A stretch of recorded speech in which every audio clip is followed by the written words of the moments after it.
On Friday, May the 10th, the Honorable Jason Kenney, Minister for Citizenship, Immigration and Multiculturalism, released his Action Plan for Faster Family Reunification Phase 2. Today, the Minister joined us over the phone to discuss the same. Here is what we talked about. Thank you, Minister Kenney, for joining us. Good to be here. Thanks very much. All right. Before we actually get into Phase 2, let's quickly talk about Phase 1 and how it worked out. If I'm correct, you temporarily stopped parents and grandparents' sponsorship and introduced Super Visa to compensate for that for a little while. We also massively increased the number of parents actually being admitted to Canada as immigrants. These are people who were in the backlog. So between the temporary pause on new applications and the increase in the number of parents that were allowing to enter Canada as immigrants, we've seen the backlog almost cut in half. By next year, it will be cut in half, meaning that the wait times for that program will have gone from 8 years to about 3 years, which is huge progress. We're on track to virtually eliminate the backlog by 2015. We'll have basically 1 to 1.5 year wait time. Mm-hmm. All right. So now you've introduced Action Plan Phase 2. 4 key aspects lined out. And the first one is accepting 50,000 parents and grandparents as permanent residents. Now, would that mean these are all applications that are already in process, or would they Yes. would they include new ones as well? Well, a couple of things. We are going to continue with high levels of parents being admitted as immigrants to Canada. These are people who are in the queue. Mm-hmm. So we're going to continue with our historic high levels at about 25,000 a year. And we are also going to reopen the parents sponsorship program for new applications next year, January of 2014, but for a limited number, specifically 5,000 new applications. Now, to be clear, each application typically has 2 people in it. That means about 10,000 new people will be able to apply for sponsorship as permanent residents next year. Raghavan, the reason that we're not going with an unlimited number of applications is because we anticipate that we would get over 200,000 people applying in an unlimited scenario, which would drive the backlog back up well over 200,000, over 250,000, with 15-year wait times. So in order for us to deliver on our commitment of a fast processing time for sponsored parents, we're going to have to limit the number of new applications. Arguably, we shouldn't accept any new applications, but I wanted to demonstrate to Canadians that we will continue with our tradition of family reunification as part of our immigration program. Okay, now, obviously, your opponents in the House of Commons will not buy this at all. Well, I suppose not, but they're not offering any alternative. I mean, their alternative is, for example, my friends in the Liberal Party have proposed that we admit 20,000 parents a year as immigrants, when in fact we're admitting 25,000. And they propose no limits on applications, which would mean that the backlog would skyrocket to 250,000 and then grow every year. So that is not a solution. I mean, it's easy to criticize a big problem. It's quite another thing to find solutions and make difficult decisions. The choice we have is, if we're going to have a parents program, we have a very simple choice. Do we want to lie to people and just tell them to keep making their applications and wait until the backlog grows to the U.S. level of a 25-year processing time? Mm-hmm. Or do we actually properly manage this and limit the number of new applications to correspond to the number of people we're actually welcoming to the country? If we do the latter, we can have reasonable processing times. We can be more honest with people. Do you think at some point in time, maybe 10, 15 years, 20 years down the road, there will be a point in time where new applications can come in and be processed the same year without having to worry about a backlog at all? I don't think there will ever be a time when we can go back to the days of unlimited numbers of applications, because that's an invitation for backlogs. Right. It's a math problem. There's always going to be more interest, more demand for immigrating to Canada than there are spots available. But let's put that in perspective. As the census of this week confirmed, Canada has by far the biggest and most generous immigration program in the developed world. 20% of Canadians born abroad, the most generous family reunification program. 1.5 million new permanent residents have come to Canada since the government of Prime Minister Harper took office in 2006.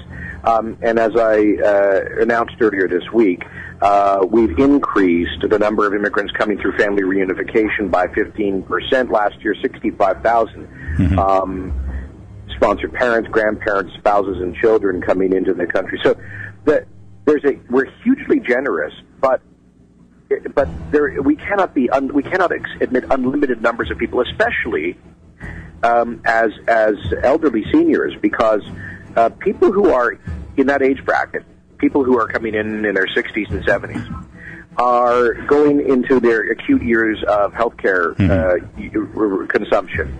We estimate that a immigrant senior who arrives at 65 years of age, should they live for 20 years, will consume at least $200,000 in publicly funded healthcare resources. So if both mom and dad come in at 65, that represents a $400,000 cost to Canadian taxpayers.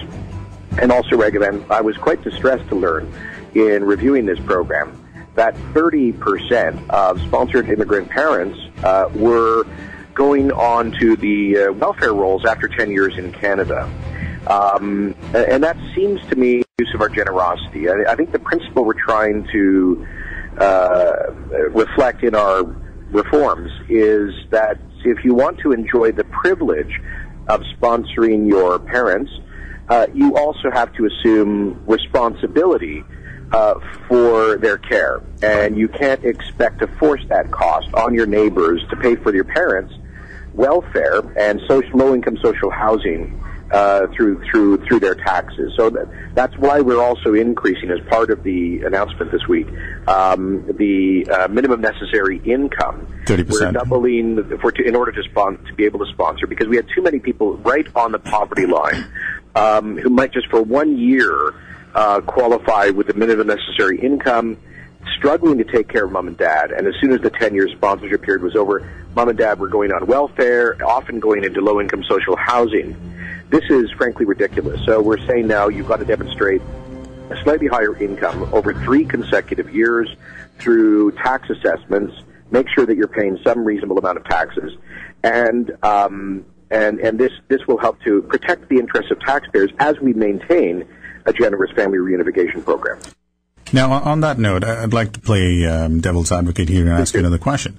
Let's say there's a young family recently immigrated to Canada. They've got good jobs. They were doing fine. All of a sudden, they've got a kid or two. They've got to take care of the kids. Can't afford to continue the same job. So one of the parents looks for a minimum wage job.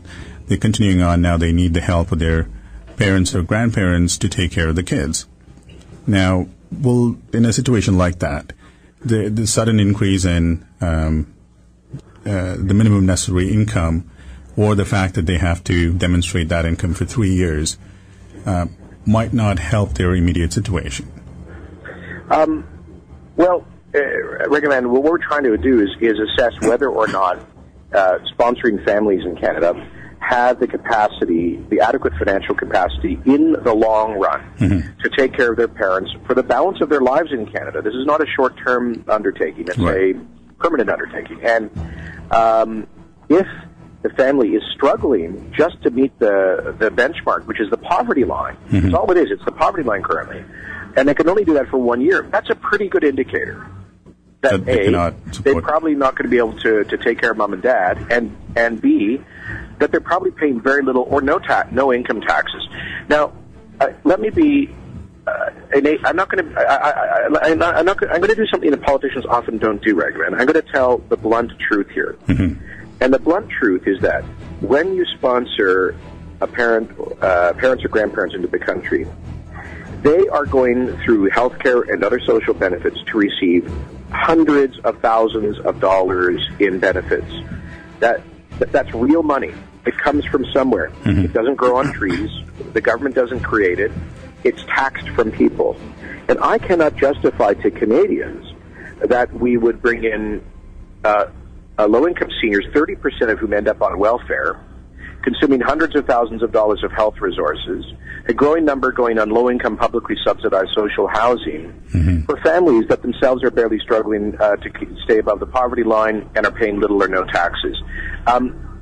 Raghavan, the reason we have immigration in Canada is in large part to counteract the aging of our population, because as the baby boomers retire, right, they don't work anymore, they don't pay taxes, they use health care, they receive pensions and other social benefits, and so we need new Canadians, younger ones, who are going to work, create wealth, create jobs, and pay taxes to take care of the retiring people. And so there has to be a balance. I know this isn't popular to say, but it is the truth, and everyone knows it's true. Everyone knows it's true, that it would be irresponsible. And so, look, here's the problem. We have far more demand to sponsor parents and grandparents than we're able to satisfy in terms of immigration spots to Canada. So what I'm saying in these reforms is that we will do a better job of allocating those spots to families that are a little better off, not wealthy, but reliably in the middle income range, so that they can actually take care of mom and dad. They don't go on welfare, they don't go in social housing, and those families are contributing at least something towards the healthcare costs and their taxes. That's the blunt truth, I suppose. And I've got another question for you. You've increased or decreased the maximum age from 21, 22 to 18 now. Maximum age for a dependent to be sponsored over. Again, just a hypothetical question there. If the dependent is doing post-secondary education, just entered university or college in another country, and if that person is financially dependent on the parents or grandparents or the sponsor here, how would that play out?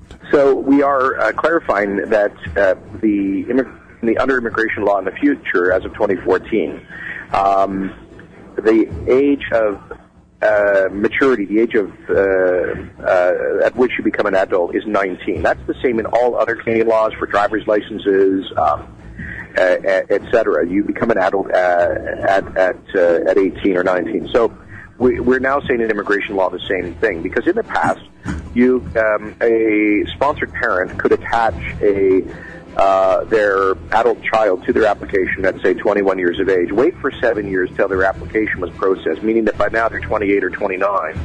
And as long as they were still enrolled in a university or a college program, they could come to Canada. That adult child in their late 20s is taking up a scarce spot that would otherwise be available to someone else's mom or dad. So what I'm trying to do here is to maximize the spots available for parental reunification. And I'm saying to the adult children, if you're in your 20s, you are an adult, don't pretend that you're a dependent child of your parents anymore. And if you want to come to Canada, God bless you, you're more than welcome. Please come. But apply for your own study permit or work permit or immigration status as an independent economic immigrant, so that I can free up that spot you otherwise would have taken, and I can give it to someone else's mom or dad. Super Visa has now become a permanent program as opposed to being a pilot project anymore. Are there any changes to that, or how did it work in the recent past, and why is it all of a sudden a permanent program now? Well, as you know, we introduced this last year. It's proven the Super Visa is a 10-year multiple entry visa that allows the parents or grandparents of Canadians to stay for up to 2 years at a time, as long as they get private health insurance, to make sure if they get sick that the costs are not borne by Canadian taxpayers in our already stressed healthcare system. The Super Visa has been hugely successful. We have issued over 16,000 Super Visas. We're issuing about 1,000 a month, and at an 86% approval rate. In fact, almost all of the refused cases are because the Canadian sponsors do not meet the threshold of being above the poverty line. So if you exclude those applications, the approval rate is actually 99%, and in most countries the processing times are less than 2 months. So this is a great alternative to the permanent residency sponsorship program, because instead of waiting for 8 years, which was the case for the sponsorship program, you only have to wait for sometimes 8 weeks. And also, many moms and dads have said to me that they didn't want necessarily to immigrate to Canada permanently. They have other family and friends back home. Maybe they don't want to stay here in the winter. And to be honest, some of them don't want to be used to do mandatory childcare 365 days a year in their golden years. So many of them prefer the flexible option of being able to come and go for extended visits over 10 years. And the program so far is working very well, which is why I announced yesterday that the Super Visa is now a permanent program. We are not changing the criteria for it. So the new thresholds for income and so forth in the permanent residency program are not being applied to the Super Visa. In other words, you can have a lower income to qualify for that program. So in essence, no one is excluded. Anyone who wanted to do a permanent residency application but does not meet the requirements there can always opt out to do a Super Visa. Unless they're below the poverty line, in which case that indicates to us that they're probably not in a position to help mom and dad while they're here on the short term, but those people can still apply for a regular visitor visa. So, and I know that sometimes is difficult to get, although 80% are approved worldwide. Mm-hmm. So yes, there are multiple options. Permanent resident program is reopening in 2014. If that doesn't work for people, the Super Visa is very accessible. And if you don't qualify with the income on that, you can apply for a regular visa. One last question to you, Minister Kenney. None of these changes will affect the spousal sponsorship, am I right? No, that's none of these changes affect that. Of course, last year we announced a new policy with spousal sponsorship to combat immigration marriage fraud and marriages of convenience with a 2-year conditional status for newly sponsored spouses. But that's already in place, and that's actually proven to be extremely popular, especially in many cohorts of the South Asian community who had seen, who were upset with fraudulent immigration marriages. But these changes I announced today do not affect that. Okay.